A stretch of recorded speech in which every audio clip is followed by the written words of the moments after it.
Mapabu sophada ningthina phamhallaga Dolina Papa Aikhogi chekonda thabak suramba koraudu khangbra Yai school na khangi nangna thabak chang naide na lokthokpi khiba angangduni thabak ka phakraba angangnida ado amu kaidoraba mayumda chatlaga amu mayumda leiba yare kaina tanthoklusi haidoribro adu phawbadine hairakanuko ipangamloi Dolina as papa adu haige tawbana tiye mado bajarda mayamgi pot honbagi thabak to howe Yai school na thabak ta chilhau thidaba angangni yam phabani ado nangna korogi matangda asuk yam kupthana hanglisina karigino maram ama leibro Dolina momon ka noklaga leye maram ama leibagini papa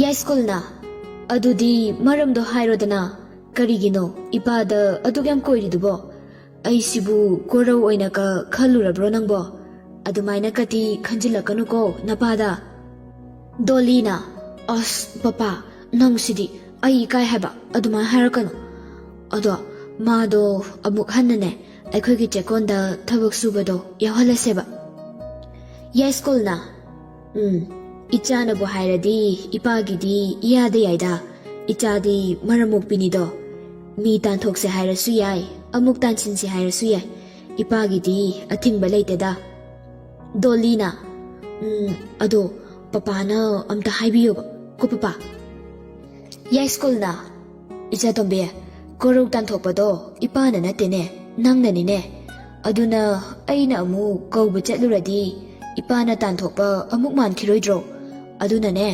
masimadi ipangam laroi he nang adum tawro Dolina papa nangi sengwanda ikaiba pira papa na hayoba aina haibado la uyare heba se papa please haibiyu ko Machanupigi mataw adu nungsimalladuna Yai school na hoi hairage ado matungdadi sigumba thabakse anirak suna tawhalanu ko Dolina harauna noklaga hoi papa adudi hojik chalase ai phi honglukhiga ko Yai school na hai ngai khone nangbo karaidanu chatlaga hairu duisibo aine nabung tongbinauda hairaga adum hayalage Dolina hojik bazar da chatlaga hairu dawni datom binauda amu habirano mi thabak yam chinjabaneba Dolidu magi kada chenchin kre Yai school na aigi janupina handak maraksi kaino mai tawi hairisidi korauga thingnabagi oiramba taredana Ngasaidagi thong marumda lumduna leiramba thambalna nokna duna mapuroibagi manakta changlaktuna mapuroibagi waduda mateng pangsilai mane aidi nahana khangle moi pabungdi hojikta khangbiri wa oire nacha nupina phau ngaudringaidane ai nahana ngaukrabani Yai school du magi nupida sauni yenglai thambalna aina haijabadine iya nupa oigena khankar haijabani ko wakhal ka yam phabirukhinu hanuramdai sida Yai school na nangna aigi nakta changla isibu nangbu nasa ka du sengdo urabo ha masi makhurai si thudek lageda bazar mayaida bora ama tharaga phamhan bana pharani paisa dum phanayam tani ne Thambal mapuroi bana adumna hairakpa adudadi saungning luramale sauna Yai school da yenglaga hera hanuba adumaina kati hainagumsida nakhong ahum surabananga adui sarukne lamjen tanasiro angambaduna apoba miduda tongning batongnabi Yai school na hogalaklaga masida halage he haiduna thambalbu tanage tawi thambalsu mapuroibana hogalakpa aduda kiduna kanna chenkhre Dolisu loishinba loiraduna magi kadagi thoglakle Dolina as kari amuk tongnarage thabak chatlamdai sidaba aidi onthokna tankhre oiba papa yarise nangsu mamaga sumanadana le chalasla Yai school na hoi chalase ado kadai waidano aikhoina chatuisibo Dolina bazar da ne papa ꯃꯃꯥꯕꯨ ꯑꯃꯨꯛ ꯀꯧꯔꯒ ꯃꯃꯥ ꯑꯩ ꯕꯖꯥꯔꯗ ꯑꯝꯇ ꯆꯠꯂꯨꯈꯤꯒꯦ ꯄꯄꯥꯒ ꯊꯝꯕꯥꯜꯅ ꯍꯣꯏ ꯍꯣꯏ ꯏꯕꯦꯝꯃ ꯃꯃꯥꯗꯤ ꯊꯣꯛꯂꯛꯑꯔꯣꯏꯒꯦ ꯑꯗꯨꯋꯥꯏꯗꯅꯦ ꯗꯨꯔꯒꯥ ꯄꯨꯖꯥꯒꯤ ꯍꯤꯡꯆꯥꯕ ꯃꯥꯟꯕ ꯑꯃ ꯂꯩꯍꯧꯕꯗꯣ ꯃꯃꯥ ꯀꯤꯔꯦꯕ ꯌꯥꯏꯁ꯭ꯀꯨꯜꯅ ꯍꯩ ꯅꯨꯄꯤ ꯅꯪ ꯅꯄꯥꯝ ꯌꯧꯅꯤꯀꯣ ꯅꯁꯛ ꯃꯇꯥꯗꯨꯒ ꯁꯤꯇꯥ ꯁꯪꯕꯤ ꯍꯦꯛ ꯃꯥꯜꯂꯗꯅ ꯗꯣꯂꯤꯗꯤ ꯃꯃꯥꯒ ꯃꯄꯥꯒꯅ ꯉꯥꯡꯅꯔꯤꯕ ꯑꯗꯨ ꯇꯥꯔꯒ ꯄꯪꯅꯣꯛꯇ ꯅꯣꯛꯏ ꯌꯥꯏꯁ꯭ꯀꯨꯜꯅ ꯏꯕꯦꯝꯃ ꯂꯥꯛꯑꯣ ꯈꯔ ꯊꯨꯅ ꯆꯠꯅꯕ ꯇꯧꯁꯤ ꯅꯠꯇ꯭ꯔꯗꯤꯅꯦ ꯄꯄꯥ ꯁꯨꯝ ꯁꯥꯎꯅꯤꯡꯂꯛꯇꯧꯔꯦ ꯗꯣꯂꯤꯅ ꯑꯍꯣꯏ ꯄꯄꯥ ꯑꯁꯨꯝꯅ ꯃꯄꯥ ꯃꯆꯥꯗꯨ ꯃꯌꯨꯝꯗꯒꯤ ꯒꯥꯔꯤ ꯊꯧꯗꯣꯛꯇꯨꯅ ꯊꯣꯛꯂꯛꯂꯦ ꯗꯣꯂꯤꯅ ꯄꯄꯥ ꯆꯦꯛꯀꯣꯟꯗ ꯍꯥꯟꯅ ꯑꯝꯇ ꯆꯪꯂꯨꯁꯤ ꯃꯤ ꯂꯥꯛꯄ꯭ꯔꯥ ꯌꯦꯡꯂꯨꯈꯤꯁꯦꯕ ꯌꯥꯏꯁ꯭ꯀꯨꯜꯅ ꯅꯪꯕꯨ ꯌꯥꯎꯁꯪ ꯅꯣꯡꯉꯥꯟꯕ ꯐꯥꯎꯕ ꯁꯨꯇꯤ ꯂꯩꯌꯦꯅ ꯍꯥꯏꯈ꯭ꯔꯕ ꯅꯪꯕꯨ ꯌꯥꯎꯁꯪ ꯅꯣꯡꯉꯥꯟꯕ ꯐꯥꯎꯕ ꯁꯨꯇꯤ ꯂꯩꯌꯦꯅ ꯍꯥꯏꯈ꯭ꯔꯗꯥꯏꯅꯦ ꯁꯨꯇꯤꯅꯤꯅ ꯀꯅꯥꯁꯨ ꯂꯥꯛꯑꯝꯃꯔꯣꯏꯗ ꯗꯣꯂꯤꯅ ꯑꯗꯨ ꯑꯣꯏꯔꯁꯨ ꯍꯥꯟꯅ ꯑꯝꯇ ꯌꯦꯡꯉꯨꯁꯦꯕ ꯄꯄꯥ ꯌꯥꯏꯁ꯭ꯀꯨꯜꯅ ꯅꯪꯒꯤ ꯅꯤꯡꯉꯥꯏꯁꯤꯗꯤ ꯏꯕꯦꯝꯃ ꯍꯣꯏ ꯍꯣꯏ ꯌꯦꯡꯂꯨꯔꯁꯦ ꯑꯁꯨꯝꯅ ꯃꯄꯥ ꯃꯆꯥꯗꯨ ꯆꯦꯛꯀꯣꯟꯂꯣꯝꯗ ꯍꯥꯟꯅ ꯂꯥꯛꯂꯦ ꯆꯦꯛꯀꯣꯟ ꯍꯦꯛ ꯌꯧꯕꯒ ꯗꯣꯂꯤꯗꯨ ꯒꯥꯔꯤꯗꯒꯤ ꯊꯨꯅ ꯀꯨꯝꯊꯔꯒ ꯒꯦꯠ ꯑꯗꯨꯋꯥꯏꯗ ꯃꯤ ꯂꯩꯕ꯭ꯔꯥ ꯍꯥꯏꯗꯨꯅ ꯀꯣꯏꯌꯦꯡ ꯌꯦꯡꯉꯤ ꯃꯤ ꯀꯅꯥꯁꯨ ꯂꯩꯕ ꯎꯗꯕꯗꯨꯗ ꯃꯥꯕꯨ ꯂꯥꯛꯇ꯭ꯔꯖꯥꯠꯂꯣ ꯒꯦꯠ ꯂꯣꯟꯕꯅꯤꯅ ꯃꯅꯨꯡꯗꯗꯤ ꯂꯩꯔꯝꯗꯧ ꯃꯥꯟꯗ꯭ꯔꯦ ꯑꯁ ꯅꯥꯈꯩ ꯁꯦꯡꯅꯕ ꯃꯅꯨꯡꯗꯁꯨ ꯑꯝꯇꯗꯤ ꯆꯪꯂꯒ ꯌꯦꯡꯂꯨꯈꯤꯒꯦꯗ ꯑꯁꯤ ꯍꯥꯏꯗꯨꯅ ꯒꯦꯠꯇꯨ ꯍꯥꯡꯗꯣꯛꯇꯨꯅ ꯃꯅꯨꯡꯗ ꯆꯪꯗꯨꯅ ꯌꯦꯡꯕꯗꯁꯨ ꯀꯅꯥꯁꯨ ꯂꯩꯇꯕ ꯑꯗꯨꯗ ꯗꯣꯂꯤꯗꯨ ꯊꯣꯛꯂꯛꯇꯨꯅ ꯑꯃꯨꯛ ꯒꯦꯠꯇꯨ ꯂꯣꯟꯁꯤꯜꯂꯤ ꯑꯩꯅ ꯂꯥꯛꯎꯀꯣꯅ ꯑꯁꯨꯛ ꯐꯖꯅ ꯍꯥꯏꯔꯝꯃꯒ ꯈꯪꯅꯤꯕ ꯍꯣꯔꯦꯟ ꯕꯖꯥꯔꯗ ꯍꯦꯛ ꯊꯦꯡꯅꯕꯒ ꯊꯨꯅ ꯂꯥꯛꯇꯨꯅ ꯒꯥꯔꯤꯗ ꯑꯃꯨꯛ ꯀꯥꯈꯠꯂꯤ ꯄꯄꯥ ꯆꯠꯂꯁꯦ ꯀꯅꯥꯝꯇ ꯂꯩꯍꯧꯗꯦ ꯌꯥꯔꯅꯤꯌꯦ ꯌꯥꯏꯁ꯭ꯀꯨꯜꯅ ꯍꯣꯏꯅꯦ ꯑꯗꯨꯅꯤꯅꯦ ꯑꯩꯅ ꯂꯩꯔꯝꯂꯣꯏ ꯍꯥꯏꯔꯦ ꯒꯥꯔꯤꯗꯣ ꯑꯃꯨꯛ ꯊꯧꯗꯨꯅ ꯂꯥꯛꯂꯦ ꯑꯁꯨꯝ ꯂꯝꯕꯤꯗ ꯂꯥꯛꯅ ꯃꯄꯥ ꯃꯆꯥꯗꯨ ꯋꯥꯔꯤ ꯇꯧꯏ ꯌꯥꯏꯁ꯭ꯀꯨꯜꯅ ꯅꯪꯅ ꯆꯦꯛꯀꯣꯟ ꯄꯥꯟꯅꯔꯤꯅꯦꯅ ꯇꯧꯔꯤꯁꯤꯕꯨ ꯍꯩꯕꯨ ꯍꯩꯕ꯭ꯔꯅꯦ ꯃꯆꯥ ꯇꯣꯝꯕꯤ ꯗꯣꯂꯤꯅ ꯍꯩꯌꯦ ꯄꯄꯥ ꯌꯥꯏꯁ꯭ꯀꯨꯜꯅ ꯂꯦꯕꯔꯁꯤꯡꯒꯤ ꯑꯋꯥꯠ ꯑꯄꯥ ꯌꯥꯝꯅ ꯀꯨꯞꯅ ꯌꯦꯡꯁꯤꯟꯒꯗꯧꯕꯅꯤ ꯃꯈꯣꯏꯕꯨ ꯁꯥꯎꯍꯟꯕ ꯌꯥꯗꯦꯀꯣ ꯑꯗꯨꯒ ꯑꯃꯅ ꯆꯦꯛ ꯀꯛꯄꯗꯣ ꯃꯤ ꯌꯥꯝꯅ ꯁꯣꯛꯅꯒꯟꯕꯅꯤ ꯑꯗꯨꯁꯨ ꯌꯥꯝꯅ ꯆꯦꯛꯁꯤꯟꯅ ꯁꯦꯟꯅꯒꯗꯧꯕꯅꯤ ꯍꯦꯛ ꯁꯣꯛꯄꯒ ꯗꯣꯛꯇꯔꯗ ꯄꯨꯈꯠꯀꯗꯧꯕ ꯑꯗꯨꯁꯨ ꯅꯪꯅ ꯇꯧꯒꯗꯧꯅꯤꯀꯣ ꯗꯣꯂꯤꯅ ꯑꯁ ꯀꯅꯥꯅꯕꯨ ꯃꯣꯏꯁꯨ ꯑꯁꯨꯛ ꯀꯨꯏꯅ ꯁꯨꯔꯛꯑꯗꯨꯐꯥꯎ ꯍꯩꯇꯗꯅ ꯁꯣꯛꯍꯜꯂꯗꯤ ꯃꯣꯏꯒꯤ ꯗꯥꯏ ꯑꯣꯏꯖꯅꯤ ꯑꯩꯅꯁꯨ ꯍꯥꯟꯅ ꯍꯥꯏꯈ꯭ꯔꯕꯅꯤ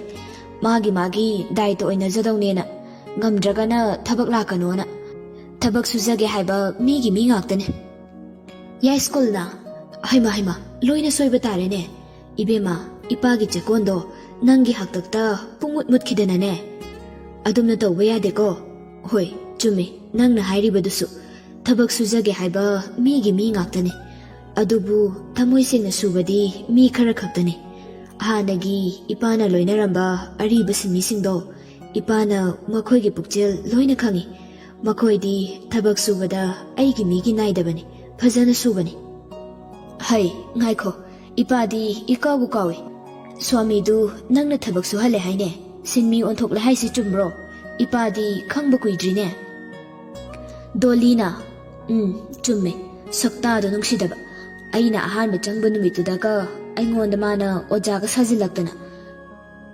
ꯑꯗꯨꯗꯗꯤ ꯑꯩꯁꯨ ꯑꯣꯖꯥ ꯌꯥꯝ ꯁꯥꯅꯤꯡꯂꯗꯤ ꯁꯥꯔꯣꯅ ꯊꯕꯛ ꯁꯨꯍꯟꯕꯅꯤꯗꯅ ꯌꯥꯏꯁ꯭ꯀꯨꯜꯅ ꯏꯕꯦꯝꯃ ꯅꯪꯕꯨ ꯀꯔꯤꯅꯣꯅꯦꯍꯦ ꯑꯗꯨꯃꯥꯏꯅ ꯇꯧꯅꯨꯀꯣ ꯀꯣꯔꯧꯁꯨ ꯊꯕꯛ ꯍꯥꯞꯄꯤꯔꯁꯤ ꯑꯗꯨꯒ ꯁ꯭ꯋꯥꯃꯤꯗꯨꯁꯨ ꯃꯥꯒꯤ ꯍꯥꯟꯅꯒꯤ ꯃꯐꯝꯗ ꯍꯟꯖꯤꯟꯍꯜꯂꯁꯤꯀꯣ ꯏꯄꯥꯗ ꯃꯣꯏꯅ ꯌꯥꯝꯅ ꯋꯥꯔꯧꯔꯝꯃꯅꯤꯅꯦ ꯗꯣꯂꯤꯅ ꯌꯥꯔꯦꯁꯦ ꯄꯄꯥꯅ ꯊꯣꯛꯄ ꯑꯗꯨꯝ ꯇꯧꯔꯣ ꯑꯩꯒꯤꯗꯤ ꯗꯥ ꯀꯣꯔꯧꯗꯣ ꯊꯕꯛ ꯍꯥꯞꯄ ꯁꯤꯗ ꯂꯣꯏꯔꯦ ꯌꯥꯏꯁ꯭ꯀꯨꯜꯗꯨ ꯅꯣꯛꯃꯤ ꯇꯧꯗꯨꯅ ꯃꯆꯥꯅꯨꯄꯤꯗ ꯌꯦꯡꯉꯤ ꯋꯥꯗꯤ ꯃꯈꯥ ꯑꯃꯨꯛ ꯇꯥꯔꯛꯈꯤꯗ꯭ꯔꯦ ꯑꯁꯨꯝ ꯂꯦꯞꯇꯅ ꯒꯥꯔꯤꯗꯨ ꯊꯧꯗꯨꯅ ꯂꯥꯛꯄꯗꯨꯅ ꯕꯖꯥꯔ ꯌꯧꯁꯤꯜꯂꯛꯂꯦ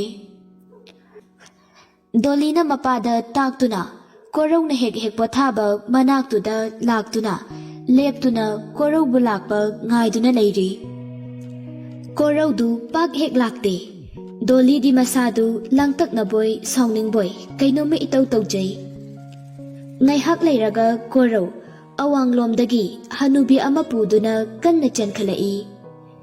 Koro na chalakpa adu mapa macha ani na ure. Yes school ga Dolly gadu koro gi manakta chensilai.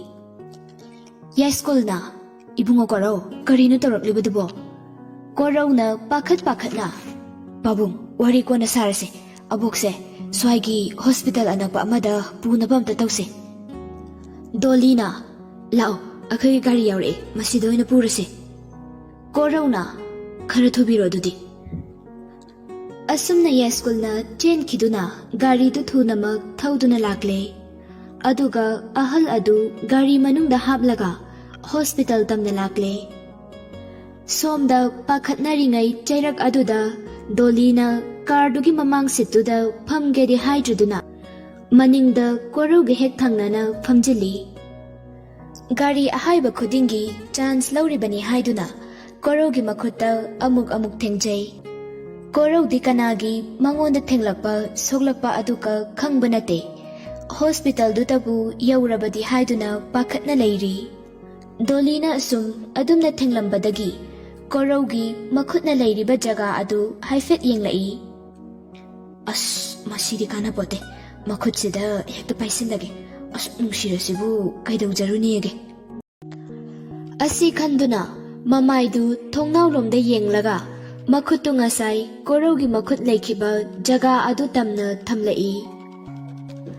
Tanja aduda korona pamliba ahal hanubi adugi makhut adu makhada yanthare haiduna hanubi adugi makhutu chingkhalaktuna sit mathaktuda hek thambaga Dolly gi makhutna yausilakpaga mapa chana ruduna Dolly na hanubi adugi makhut adu tap paishili. Korodi Dolly na hanubi adugi makhutta pairakpa aduda sum nungsiduna paijariba mali khanduna karisu haidre adum paihanduna thamle. Dolly di somda korogi makhutu mana paibada karisu hairaktre khanduna momon noktuna asum tapna pairambadagi chetna paisinjai. Dolly di somda haraubana amuktoiba loikre chetliba mafam adu sumyaw hek yauhaningkidre. Yai school su machanupina hanubi adugi makhutta chetna pairiba adu mamangda thetliba mingshel adudagi ure. Yai school na khalli. Kaya yamna nungsiraba janone hanubigi ikhuiraba makhutsida asuk yam pamna pairisibo. Dolly na sukhalli kaigino mai makhutsina asuk yam kalisna ing sulawe unsa se su loi khuira male tawise. As thabaksi yam sumankrene aduini ne sidaidi mi thabakam da suhalaroi dawne makhut khuijarasu masak phajarisidi adum nungsida. Matomta asumna wakhal sagatchaduna lona su nokli. Asum lakpaduna hospital yaure gari adu hek khambaga Dolly du nokmi tawduna mana ngasaidagi korogi makhutni khanduna paisinduna thamliba makhut aduda yenglakpadadi muri tawba ikhuiraba hanubigi makhut oiramba aduda Dolly du khangprek khangduna makhutu setlangna chingsili. Korodi aduga amata uba natre gari du hek khambaga thongdo hangdoklaga hanubi adu thangdoknaba hotnari. Hanubi du phaina pamduna emergency ward lomda chensinduna doctor da sinakre. Dolly di gari manungduda adum leihore kapte da khai makhutuda munna yenglaga matomta khoidau pangsauda saugatchai. Kaiginoba aina hanubigi ikhoiba makhutuda adum thawai hakchang yauna pairidubo aina di khanjabaneba khutsi kaino mai tawena aisu haifetang oirasu yengjaramladi fajadawni tanjaduda ikai thiribanena tawleyeba ise farene haujikte ikai thirubagi mahai oina khuikraba hanubidugi makhutuda oina pairedana dakorogi makhutnena harauna paijawraga ibok hanubigi ikhoiba makhut oirameba ꯗꯣꯂꯤꯗꯨ ꯃꯈꯨꯠꯇꯨ ꯁꯤꯠ ꯃꯊꯛꯇꯨꯗ ꯕꯥꯛ ꯊꯥꯖꯤꯟꯖꯩ꯫ Hospital ꯃꯅꯨꯡꯗꯁꯨ ꯀꯣꯔꯧꯒ ꯌꯥꯏꯁ꯭ꯀꯨꯜꯒ ꯋꯥꯔꯤ ꯀꯟꯅ ꯁꯥꯟꯅꯔꯤ꯫ ꯌꯥꯏꯁ꯭ꯀꯨꯜꯅ "ꯏꯕꯨꯡꯉꯣ, ꯀꯃꯥꯏꯅ ꯇꯧꯔꯤꯅꯣꯅꯦ ꯍꯧꯖꯤꯛꯀꯤꯗꯨꯕꯣ?" ꯀꯣꯔꯧꯅ "ꯏꯕꯣꯛꯇꯨꯅ ꯑꯩꯁꯦ ꯃꯥꯒꯤ ꯄꯣꯠꯇꯣ ꯑꯃꯨꯛꯇ ꯊꯥꯡꯕꯤꯔꯨ ꯂꯥꯎ ꯍꯥꯏꯗꯅ ꯀꯧꯔꯛꯄꯅꯦ꯫ ꯑꯩꯅ ꯆꯪꯂꯨꯕꯗ ꯏꯕꯣꯛꯇꯣ ꯁꯣꯔ ꯐꯨꯡꯒꯠꯄꯗꯧꯅ ꯌꯥꯝꯅ ꯋꯥꯅ ꯈꯥꯡꯗꯨꯅ ꯂꯩꯔꯝꯕꯗꯒꯤ ꯈꯪꯍꯧꯗꯅ ꯃꯇꯣꯝꯇ ꯂꯩꯃꯥꯏꯗ ꯕꯣꯝ ꯂꯥꯎꯅ ꯇꯨꯔꯛꯄꯅꯦ ꯄꯥꯕꯨꯡ꯫ ꯑꯗꯨꯗꯒꯤ ꯑꯩꯁꯨ ꯄꯥꯈꯠꯇꯅ ꯑꯕꯣꯛꯇꯨ ꯄꯝꯈꯠꯂꯒ ꯄꯨꯖꯔꯛꯄꯗ ꯄꯥꯕꯨꯡ ꯍꯣꯏꯒ ꯊꯦꯡꯅꯖꯔꯤꯁꯤꯅꯤ." ꯌꯥꯏꯁ꯭ꯀꯨꯜꯅ "ꯑꯣ, ꯍꯩ ꯗꯣꯛꯇꯔ ꯂꯥꯛꯂꯦ, ꯑꯃꯨꯛꯇ ꯍꯪꯂꯨꯁꯤ ꯂꯥꯎ." ꯀꯣꯔꯧꯅ "ꯍꯣꯏ ꯄꯥꯕꯨꯡ, ꯍꯪꯂꯨꯔꯁꯦ." ꯌꯥꯏꯁ꯭ꯀꯨꯜꯒ ꯀꯣꯔꯧꯒꯗꯨ ꯗꯣꯛꯇꯔꯒꯤ ꯃꯅꯥꯛꯇ ꯆꯪꯁꯤꯜꯂꯛꯇꯨꯅ ꯀꯣꯔꯧꯅ "ꯗꯣꯛꯇꯔ, ꯑꯕꯣꯛꯀꯤ ꯐꯤꯚꯝꯗꯨꯕꯨ?" ꯗꯣꯛꯇꯔ ꯑꯗꯨꯅ "ꯑꯣ, ꯍꯧꯖꯤꯛꯀꯤ ꯑꯍꯜꯗꯨꯒꯤ ꯃꯤꯑꯣꯏꯁꯤꯡ ꯑꯣꯏꯕꯤꯔꯕ꯭ꯔꯥ?" ꯀꯣꯔꯧꯅ "ꯃꯥꯅꯤ ꯗꯣꯛꯇꯔ." ꯗꯣꯛꯇꯔ ꯑꯗꯨꯅ "ꯀꯩꯁꯨ ꯇꯧꯗ꯭ꯔꯦ, ꯀꯔꯤꯁꯨ ꯄꯥꯈꯠꯅꯤꯡꯉꯥꯏ ꯂꯩꯇ꯭ꯔꯦꯗ. ꯑꯍꯜ ꯑꯣꯏꯁꯤꯜꯂꯛꯄꯗꯨꯗ ꯋꯥꯃꯟꯕꯒꯤ ꯇꯧꯔꯤꯅꯤ. ꯑꯗꯨꯕꯨ ꯃꯇꯝ ꯆꯥꯅ ꯄꯨꯈꯠꯄꯤꯔꯛꯄꯒꯤ ꯐꯔꯕꯅꯤ. ꯈꯔ ꯆꯣꯟꯊꯔꯝꯂꯕꯗꯤ ꯐꯔꯛ ꯇꯥꯔꯝꯕ ꯐꯥꯎ ꯌꯥꯔꯤꯕꯅꯤ. ꯑꯗꯣ ꯃꯇꯨꯡꯗꯗꯤ ꯑꯍꯜꯁꯦ ꯈꯔ ꯆꯦꯛꯁꯤꯟꯅ ꯁꯦꯟꯅꯕꯤꯌꯨ. ꯑꯩ ꯍꯤꯗꯥꯛ ꯈꯔ ꯏꯖꯔꯝꯒꯦ. ꯀꯩꯁꯨ ꯇꯧꯔꯔꯣꯏꯗ. ꯍꯧꯖꯤꯛ ꯑꯗꯨꯝ ꯍꯟꯕ ꯌꯥꯔꯅꯤ." ꯀꯣꯔꯧꯅ ꯗꯣꯛꯇꯔ ꯑꯗꯨꯒꯤ ꯃꯈꯨꯠꯇꯨ ꯁꯣꯛꯂꯒ "ꯌꯥꯝ ꯅꯨꯡꯉꯥꯏꯖꯔꯦ ꯗꯣꯛꯇꯔ." ꯗꯣꯛꯇꯔ ꯑꯗꯨꯅ "ꯑꯩꯒꯤ ꯀꯥꯗ ꯑꯃꯨꯛꯇ ꯂꯥꯛꯄꯤꯔꯣ, ꯑꯩ ꯍꯤꯗꯥꯛꯇꯨ ꯏꯖꯔꯒꯦ." ꯌꯥꯏꯁ꯭ꯀꯨꯜꯅ "ꯍꯣꯏ ꯗꯣꯛꯇꯔ, ꯑꯩ ꯂꯥꯛꯆꯔꯒꯦ. ꯏꯕꯨꯡꯉꯣ, ꯅꯪꯗꯤ ꯑꯍꯜꯗꯨꯒꯤ ꯃꯅꯥꯛꯇ ꯉꯥꯛꯇ ꯂꯩꯕꯤꯔꯨꯆꯣ." ꯑꯁꯨꯝꯅ ꯗꯣꯛꯇꯔꯒ ꯌꯥꯏꯁ꯭ꯀꯨꯜꯒꯁꯨ ꯗꯣꯛꯇꯔꯒꯤ ꯀꯥꯗ ꯆꯪꯃꯤꯟꯅꯈ꯭ꯔꯦ꯫ ꯀꯣꯔꯧꯁꯨ ꯑꯍꯜ ꯑꯗꯨꯒꯤ ꯃꯅꯥꯛꯇ ꯆꯪꯂꯛꯂꯦ꯫ ꯀꯣꯔꯧꯕꯨ ꯎꯕꯗ ꯑꯍꯜ ꯑꯗꯨꯅ ꯃꯄꯨꯛꯅꯤꯡ ꯅꯨꯡꯁꯤꯗꯨꯅ ꯈꯨꯔꯕ ꯄꯥꯡꯉꯝꯗꯅ ꯄꯥꯡꯂꯤꯕ ꯃꯤꯠꯁꯅꯥ ꯑꯅꯤꯗꯨꯗꯒꯤ ꯄꯤꯔꯥꯡꯅ ꯇꯞꯅ ꯆꯦꯟꯊꯔꯛꯂꯤ꯫ ꯀꯣꯔꯧꯅ "ꯑꯕꯣꯛ, ꯀꯩꯒꯤ ꯀꯞꯂꯤꯅꯣ? ꯗꯣꯛꯇꯔꯅꯁꯨ ꯀꯩꯁꯨ ꯇꯧꯔꯔꯣꯏ ꯍꯥꯏꯔꯦ. ꯍꯧꯖꯤꯛ ꯑꯗꯨꯝ ꯆꯠꯄ ꯌꯥꯔꯅꯤ ꯍꯥꯏꯔꯛꯑꯦ." ꯑꯍꯜ ꯑꯗꯨꯅ "ꯏꯕꯨꯡꯉꯣ ꯀꯣꯔꯧ, ꯅꯪꯁꯦ ꯀꯌꯥꯗ ꯐꯈ꯭ꯔꯕ ꯑꯉꯥꯡꯅꯣ. ꯅꯪꯃꯛ ꯂꯩꯔꯝꯗ꯭ꯔꯕꯗꯤ ꯉꯁꯤ ꯑꯕꯣꯛꯀꯤ ꯊꯋꯥꯏꯁꯦ ꯃꯥꯡꯂꯝꯕ ꯐꯥꯎꯕ ꯌꯥꯔꯤꯕꯅꯤ." ꯀꯣꯔꯧꯅ "ꯑꯕꯣꯛ, ꯑꯗꯨꯃꯥꯏ ꯍꯥꯏꯅꯨꯁꯦ. ꯑꯗꯣ ꯉꯁꯤꯗꯤ ꯄꯣꯠꯐꯝꯗꯣ ꯐꯝꯃꯨꯔꯅꯨꯀꯣ. ꯍꯌꯦꯡ ꯑꯣꯏꯅ ꯐꯖꯅ ꯐꯝꯃꯣꯕ. ꯉꯁꯤꯗꯤ ꯒ꯭ꯌꯥꯟ ꯇꯥꯅ ꯄꯣꯊꯥꯔꯣ." "ꯑꯗꯣ ꯑꯕꯣꯛ, ꯌꯨꯝꯒꯤ ꯃꯤꯗ ꯄꯥꯎ ꯄꯤꯈꯤꯁꯤꯔꯥ?" ꯍꯅꯨꯕꯤ ꯑꯗꯨꯅ ꯅꯨꯡꯉꯥꯏꯇꯅ "ꯏꯕꯨꯡꯉꯣ, ꯌꯨꯝꯒꯤ ꯃꯤꯗ ꯄꯥꯎ ꯄꯤꯕꯗꯨꯅ ꯍꯦꯟꯅ ꯑꯕꯣꯛꯇꯤ ꯀꯤꯈ꯭ꯔꯦ. ꯃꯈꯣꯏꯗꯤꯅꯦ, ꯑꯩꯅ ꯁꯨꯃꯥꯏꯅ ꯍꯤꯡꯗꯨꯅ ꯂꯩꯕꯁꯦ ꯂꯩꯍꯟꯅꯤꯡꯗ꯭ꯔꯕꯅꯤ." ꯀꯣꯔꯧꯅ "ꯀꯩꯅꯣ ꯑꯕꯣꯛꯅ ꯍꯥꯏꯕꯤꯔꯤꯗꯨꯕꯣ? ꯑꯕꯣꯛꯀꯤ ꯏꯆꯥ ꯀꯌꯥ ꯁꯨꯕꯤꯒꯦ?" ꯍꯅꯨꯕꯤ ꯑꯗꯨꯅ "ꯏꯆꯥ ꯅꯨꯄꯥ ꯉꯥꯛꯇ 2ꯅꯤ. ꯃꯈꯣꯏꯕꯨ ꯑꯩꯅ ꯃꯤ ꯑꯣꯏꯅꯕ ꯁꯦꯝꯂꯛꯄꯗ ꯀꯌꯥꯗ ꯋꯥꯔꯛꯈ꯭ꯔꯕ. ꯃꯈꯣꯏꯅ ꯆꯥꯎꯔꯛꯂꯒ ꯑꯩꯒꯤ ꯑꯋꯥꯕꯁꯦ ꯀꯣꯛꯀꯗ꯭ꯔꯥ ꯈꯜꯂꯨꯕꯅꯤ. ꯑꯗꯨꯕꯨ ꯃꯈꯣꯏꯅ ꯆꯥꯎꯔꯛꯂꯒ ꯍꯦꯟꯅ ꯋꯥꯕꯁꯨ ꯍꯦꯟꯒꯠꯂꯛꯂꯦ."